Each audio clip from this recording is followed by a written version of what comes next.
Hey, what's up? Um, just real quick, I was just thinking that when you first jump on the truth train, so to speak, uh, first start to seek truth, whatever that means for you, whether it's philosophical inquiry, a devout religious life, or really just living authentically in accordance with what you think is the good.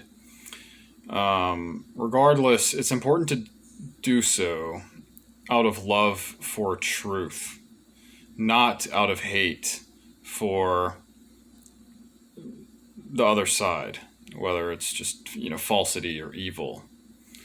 Evil is the understanding of truth and the deliberate rejection of it. Falsity is just any state of affairs that's not in existence, you know? It's something that is not the case. That's what something that's false is. It could be deception, by matter of consequence as well, but that's really more part of evil. But regardless, don't get bent out of shape by all of that. Seek truth for the love of truth.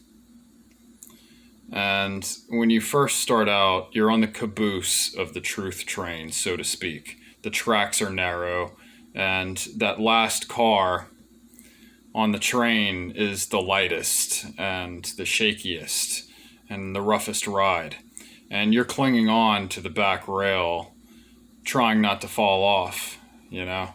You're having glimpses of those previous patterns of thought as sometimes you lose your grip and you drag your foot on the ground.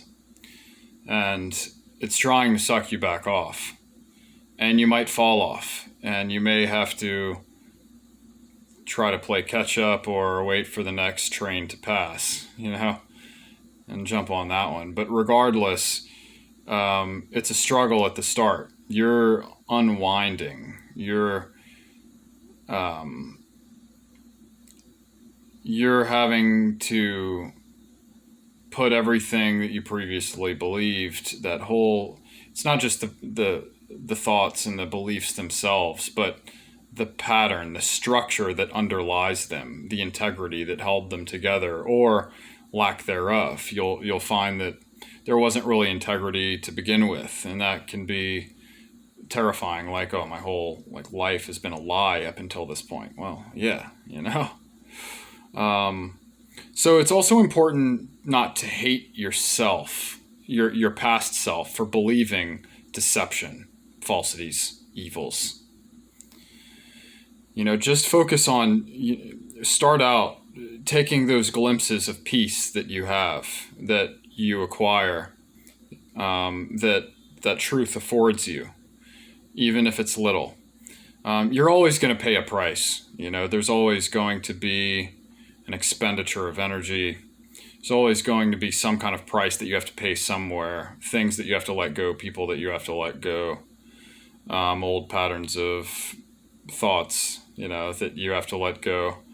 And it's a bumpy ride on that caboose at first, but once you move into second class, that grind has become routine for you.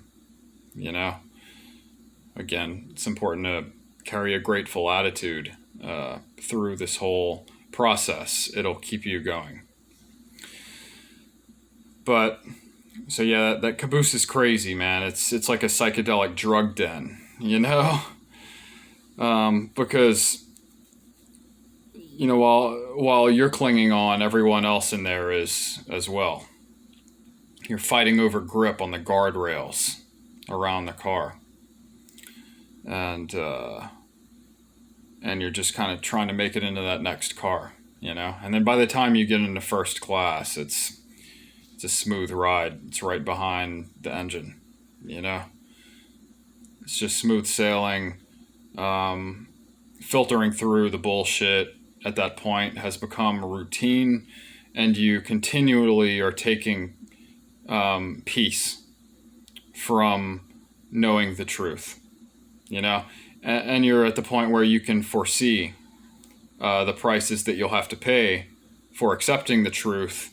And so you're prepared for that before you even encounter it. And so life is just more peaceful that way because it's a smoother ride in first class, you know. So anyway, that's really it. When you first hop on, you know, don't be too discouraged, although that's easier said than done. But remember the etymology of the word philosophy. It's philia and sophos, love of wisdom. And that's what it's about. You know, it's treating truth as an end in itself and finding peace in that. Just like we should treat others as ends in themselves and not merely as means to our own relativist, worldly ends. So, that's it. See you in the next one. Cheers.